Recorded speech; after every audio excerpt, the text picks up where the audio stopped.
بسم الله الرحمن الرحيم الحمد لله والصلاة والسلام على رسول الله وعلى آله وصحبه أجمعين أما بعد. يقول المؤلف رحمه الله تعالى في الباب 18 بعد 100 باب استحباب القميص. وعن أم سلمة رضي الله عنها أنها قالت: كان أحب الثياب إلى رسول الله صلى الله عليه وسلم القميص. رواه أبو داود والترمذي وقال حديث حسن. Chapter 118 of Riyadh as-Saliheen says the recommendation of the qamis. The recommendation of the qamis. Speaking on the rulings of clothing, the etiquette of clothing, the virtues of certain colors, certain styles, how a Muslim should and shouldn't dress, how the Prophet ﷺ used to dress as a man, as a prophet, as a messenger, etc. And from that is this chapter 118, istihbab al-qamis, the recommendation of wearing a qamis. Salama radiallahu anha narrated that the Messenger of Allah ﷺ's favorite article of clothing was the qamis. And this hadith is collected by Imam al-Tirmidhi, and he said that it is a hadith on Hasan. What's meant by this hadith is that the Prophet ﷺ wore many things. Things on his feet, things on his head, things on his body, upper, lower, so on and so forth. And from the most, if not the most, the fondest, or the most fond of the things that he wore was the qamis. And the ulama of Islam, they say that the qamis is a thawbun yastar akthar al-badan walaysa kull al-badan. Okay, وطبعا يكون يعني يدخل الذراعين, all right, the two arms as the sleeves, and it's going to يلبس من فوق من الرأس, worn from up top, hanging on the shoulders, falling down, covering most of the body. That's the definition of a qamis. Whether that qamis is a shawar qamis, Yemeni qamis, Nigeria al-Muhim, a garment that covers most of the man's body with sleeves worn from above. So that excludes the izar, that excludes pants, that excludes a robe that may not have place for your arms, so on and so forth, so on and so forth, a cape, a gown, so on and so forth. Okay, so that's the definition of a qamis. And there are many different words and terms that people use now that aren't necessarily the exact definitions that were used back then. Kal imama mathalan.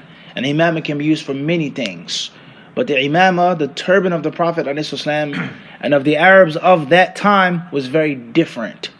The color, the length, it being under the neck, so on and so forth. Alright? And the same applies to a qamis. And it lies no doubt when a person wears a thobe, it's pretty much the definition of a qamis. Whether it's longer or shorter, but it doesn't cover the entire body. Now, from the wisdoms why the Prophet ﷺ loved the qamis, first and foremost, of course, the qamis is a modest piece of clothing.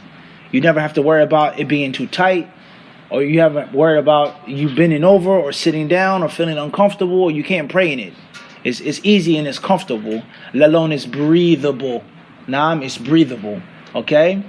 Second of all, the qamis is relaxing. And if you look at, let's say, history of America or of Britain, many people wore these things that were called tunics. And they didn't necessarily wear pants. But there was another race of people, some historians say, who introduced and made pants widespread in Europe. But they don't give them credit, coming from the Far East. They made it popular for people to wear pants. But if you look at a movie or history books, if you look at the different kings, the different people, they would wear something that was loose and open, right? Last but not least, if you look at pajamas, right? Most pajamas today for men is with pants, correct? Or shorts. A woman may have a gown or a nightgown, but in most cases you don't find a man having a qamis type of pajama.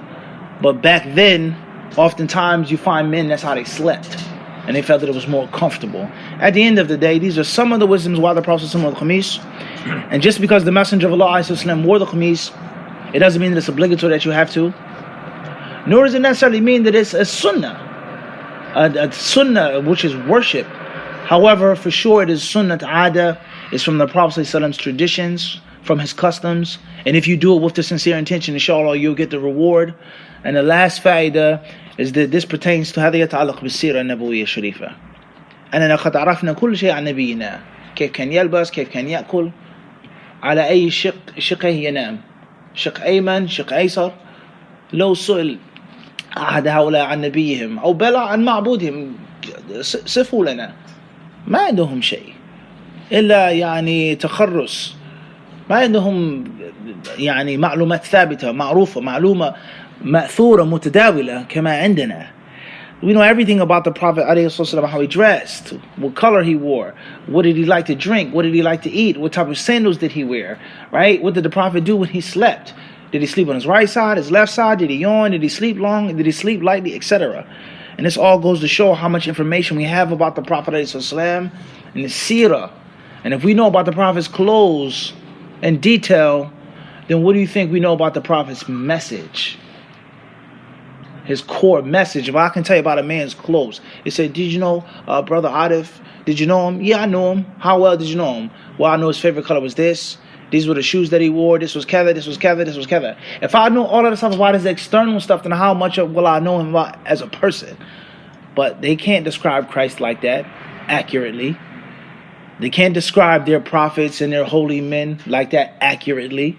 Some things have been passed down. Some things they make up. He had blonde hair. He had green eyes. He was dark. He was this. They don't have that.